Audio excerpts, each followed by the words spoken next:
कभी सोचा है रोटी या चावल की शुरुआत कहां से हुई? किसने पहली बार बीज बोया?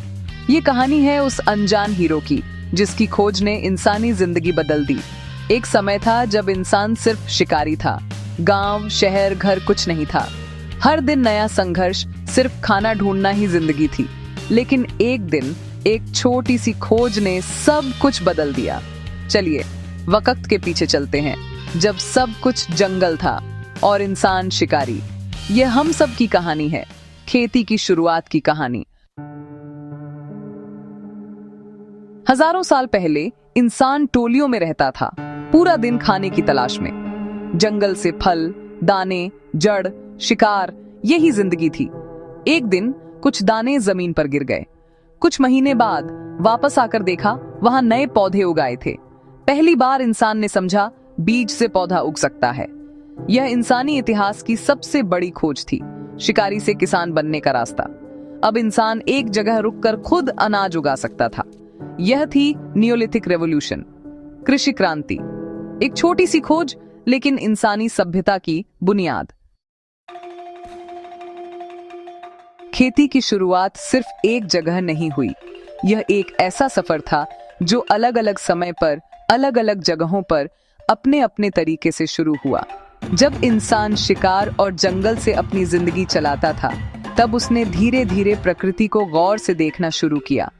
उसने देखा कि कुछ बीज मिट्टी में गिरकर फिर से उग जाते हैं, कुछ पौधे हर साल वापस आ जाते हैं। इसी सोच ने इंसान को खेती की तरफ पहला कदम बढ़ाने पर मजबूर किया। दुनिया के अलग अलग हिस्सों में लोगों ने अपने आसपास की जमीन, मौसम और पौधों को समझा। हर क्षेत्र के लोगों ने अपनी जरूरतों और प्राकृतिक स्थितियों के हिसाब से खेती की खोज की। कहीं पर लोगों ने पहले जंगली अनाज इकट्ठा किया, फिर धीरे धीरे बीज बोने और पौधे उगाने का तरीका निकाला। यह एक ऐसा ज्ञान था जो पीढ़ी दर पीढ़ी बढ़ता गया। मिडिल ईस्ट के फर्टाइल क्रेसेंट में टाइग्रिस और यूफ्रेटिस नदियों के किनारे पहली बार गेहूं और जौ की खेती हुई। यह जमीन इतनी उपजाऊ थी कि यहाँ की सभ्यताओं ने अनाज उगाकर अपने शहरों की नींव रखी। चाइना में लोगों ने चावल की खेती शुरू की, जहाँ के दलदल और नदियों ने इस फसल को उगाने में मदद की। मेक्सिको में मक्का यानी कॉर्न ने लोगों की जिंदगी बदल दी, जबकि अफ्रीका में ज्वार और रागी जैसे अनाज लोगों के लिए जीवन का आधार बने। हर जगह लोगों ने अपने आसपास की फसलों को समझा, उनके गुण और कमजोरी को पहचाना और उन्हें बेहतर बनाने की कोशिश की। खेती सिर्फ अनाज उगाने का काम नहीं था, बल्कि एक सीख थी, प्रकृति के साथ संवाद करने की, उससे समझने की। लोगों ने बीज चुने, पौधे की देखभाल की और नए तरीके अपनाए। भारत भी पीछे नहीं था। मेरगर में 7000 साल पहले खेती शुरू हो चुकी थी। यहाँ के लोगों ने गेहूं, जौ, मसूर जैसे अनाज उगाए और पशुपालन भी शुरू किया। प्राचीन भारत की सभ्यताओं ने अपने अनुभव से खेती को एक नई दिशा दी और अपने ज्ञान को आगे बढ़ाया। यह कहानी है इंसान की, जो हर जगह प्रकृति के साथ मिलकर जीना सीख गया। खेती ने सिर्फ भोजन ही नहीं दिया, बल्कि समाज को एक साथ जोड़ने का काम भी किया। लोगों ने मिलजुल कर काम किया, अपने अनुभव बांटे और एक दूसरे से सीखा। खेती ने मानव जाति को एक नई दिशा दी। जब इंसान ने पहली बार बीज बोया, तब उसने अपने भविष्य को अपने हाथ में लेना शुरू किया। अब उसकी जिंदगी सिर्फ आज पर नहीं, बल्कि कल पर भी टिक गई थी। खेती ने गांव, शहर और सभ्यताओं को जन्म दिया। अलग अलग सभ्यताओं ने अपनी फसलें चुनी, अपने तरीके बनाए। किसी ने नदी के किनारे खेती की, तो किसी ने पहाड़ों पर। हर जगह की मिट्टी, पानी और हवा ने अलग अलग फसलों को जन्म दिया। आज भी हम इन परंपराओं को अपने जीवन में महसूस करते हैं। खेती की यह कहानी पूरी मानवता की है, एक ऐसी कहानी जो हमें जोड़ती है, हमें अपनी जड़ों से मिलाती है और हमें याद दिलाती है कि हम सब एक ही धरती के बच्चे हैं। पौधों के साथ साथ इंसान ने जानवरों को भी पालना सीखा। बकरी, भेड़, गाय, सुअर, ये सब अब साथी बन गए। दूध, ऊन, मांस, खाद, एक ही जानवर से कई फायदे मिलने लगे। बैलों ने खेती को आसान बनाया, गोबर ने जमीन को उपजाऊ। जानवरों की देखभाल इंसान की नई जिम्मेदारी थी। खेती और पशुपालन अब एक दूसरे से जुड़ गए। यह रिश्ता इंसानी सभ्यता की नींव बन गया। शुरू में औजार सिंपल थे, पत्थर, लकड़ी, हड्डियां। जमीन खोदना, बीज बोना, सब कुछ हाथ से होता था। स्लैश एंड बर्न, झूम खेती, जंगल काटकर खेती करते। जब जमीन कमजोर हो जाती, आगे बढ़ जाते। फसल की कटाई, दाने अलग करना, सब मेहनत का काम था। पानी की सबसे बड़ी चुनौती थी। बारिश पर निर्भर, बाद में नालियां और सिंचाई की शुरुआत। ये तरीके आज सिंपल लगते हैं, लेकिन उस समय एक क्रांति थे। इन्हीं औजारों ने इंसान को भोजन सुरक्षा दी और आने वाली सभ्यताओं की नींव रखी।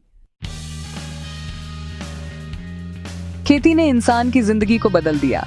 जब तक इंसान शिकारी और संकारक था, वो एक जगह से दूसरी जगह भटकता रहता था, खाने की तलाश में। लेकिन जैसे ही उसने खेती करना सीखा, उसकी जिंदगी में एक नई शुरुआत हुई। अब इंसान को रोजाना नई जगह ढूंढने की जरूरत नहीं थी। उसने एक जगह पर रुककर अपना घर बसाना शुरू किया। धीरे धीरे छोटे छोटे गांव बसने लगे। लोगों ने मिट्टी, लकड़ी और पत्थर से घर बनाए। सब मिलजुल कर खेतों में काम करते, एक दूसरे की मदद करते। गांव की जिंदगी में एक अनोखा अपनापन था। सब एक परिवार की तरह रहते थे। गांव की जिंदगी सुरक्षित थी। यहाँ लोग एक दूसरे का ख्याल रखते, साथ मिलकर त्योहार मनाते, दुख सुख बांटते। रिश्ते मजबूत होते गए और धीरे धीरे एक समाज का जन्म हुआ। इंसान ने पहली बार सामाजिक जीवन का अनुभव किया। जब खेती में सफलता मिली, फसल का सरप्लस आने लगा। अब सबको रोजाना खाना ढूंढने की चिंता नहीं थी। कुछ लोग नए काम सीखने लगे। कुम्हार मिट्टी के बर्तन बनाने लगे, बढ़ई लकड़ी का काम करने लगे, बुनकर कपड़ा बुनने लगे। गांव में नए पेशे उभरने लगे। जब हर किसी के पास अलग अलग चीजें आईं, तब वस्तु विनिमय यानी बार्टर सिस्टम शुरू हुआ। कोई अनाज देता तो कोई बर्तन या कपड़ा। पैसा नहीं था, लेकिन सामान के बदले सामान मिलता था। इस तरह गांव की अर्थव्यवस्था चलने लगी। समय के साथ कुछ गांव इतने बड़े हो गए कि वो शहरों में बदलने लगे। ज्यादा लोग, ज्यादा काम और नए नए विचार, सब कुछ मिलकर एक नए शहर की शुरुआत हुई। शहरों में जिंदगी और भी रंगीन हो गई। दुनिया के सबसे बड़े शहरों की शुरुआत नदियों के किनारे हुई। मेसोपोटामिया, जिसे दो नदियों के बीच की जमीन कहा जाता है, यहीं पहली महान सभ्यता उठी। नदियों ने पानी दिया, जमीन को उपजाऊ बनाया और इंसान को एक नई जिंदगी दी।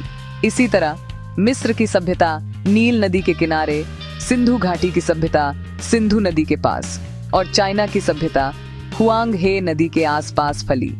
ये सभी सभ्यताएं नदियों की देन थी। शहरों में घर, मंदिर, अनाज के भंडार, राजा, सेना, कानून, सब कुछ बना। यहाँ लोगों ने नए नियम बनाए, अपनी सुरक्षा के लिए सेना बनाई और अपने भगवानों के लिए मंदिर बनाए। शहरों में व्यवस्था और विकास दोनों साथ साथ चले। यह सब कुछ, यह पूरा बदलाव सिर्फ उस एक छोटे से बीज की वजह से था। उस बीज ने इंसान को जमीन से जोड़ दिया और एक नई सभ्यता की नींव रखी। खेती ने हमारी सभ्यता को जन्म दिया। आज भी, चाहे शहर हो या गांव, हम सब उसी बीज की कहानी का हिस्सा हैं।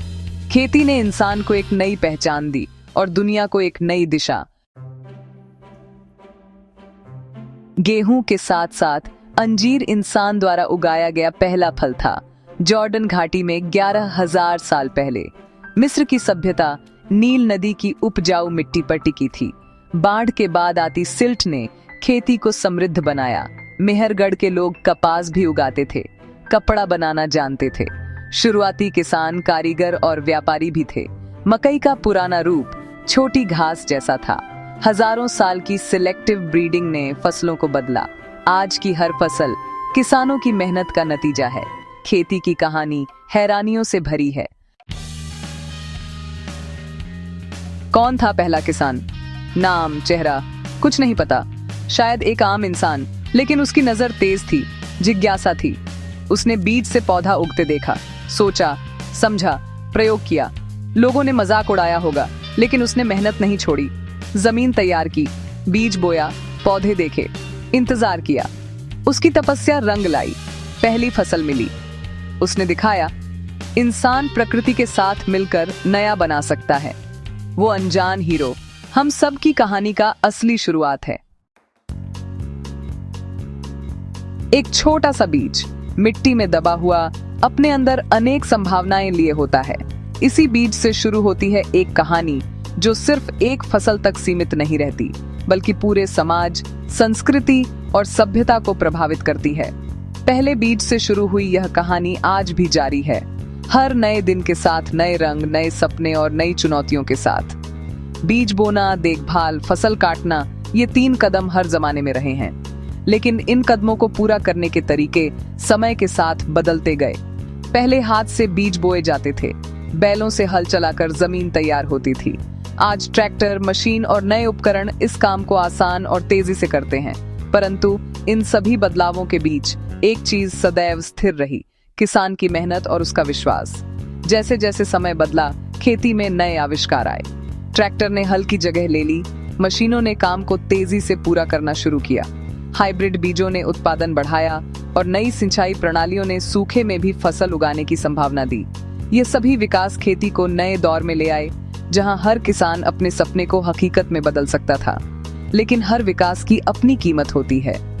जमीन पर केमिकल उपयोग बढ़ने लगा, पानी प्रदूषित होने लगा और मिट्टी की उपजाऊ शक्ति धीरे धीरे कम होने लगी।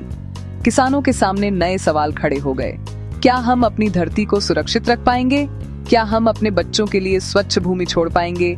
आज हम क्लाइमेट चेंज, मिट्टी की खराबी, पानी की कमी जैसे समस्याओं का सामना कर रहे हैं।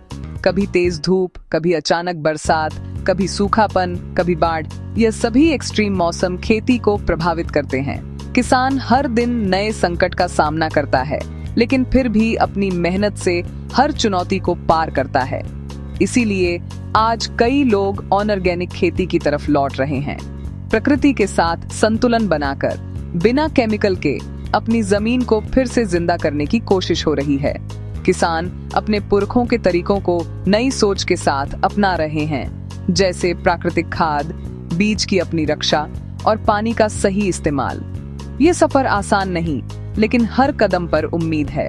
जब भी आप अपनी थाली में रोटी, चावल, सब्जी देखते हैं, सोचिए कि यह सब कुछ उसी एक बीज से शुरू हुआ था। हर निवाला, हर दाना किसान की मेहनत और धरती की दया का प्रतीक है। अगली बार जब आप खाना खाएं, तो उस अनजान किसान को याद करें, जिसने अपनी जिंदगी का एक हिस्सा आप तक यह भोजन पहुंचाने में लगा दिया। आज भी हर सुबह किसान अपने खेत में उतरकर धूल मिट्टी से लिपटा, पसीने से भीगता, अपने सपनों को पानी देता है। उनकी मेहनत, उनका बलिदान हम सबके जीवन का आधार है। उन्होंने हर दौर में नए तरीके अपनाए, नए संकट झेले, लेकिन कभी हिम्मत नहीं हारी। खेती की कहानी सिखाती है कि एक छोटा विचार, एक छोटा कदम भी पूरी दुनिया को बदल सकता है। जैसे एक बीज से पेड़, पेड़ से जंगल, वैसे ही एक किसान की सोच से पूरे समाज में बदलाव आ सकता है। हर बीज में एक नई कहानी छिपी होती है, बस उसे समझने की देर है। आइए हम सब मिलकर इस कहानी को समझें, इसकी मेहनत का सम्मान करें और अपने जीवन में इस अनमोल सफर को जगह दें। किसानों की इस कहानी को आगे बढ़ाएं, ताकि आने वाली पीढ़ियां भी इस बीच से शुरू होने वाली कहानी का हिस्सा बन सकें।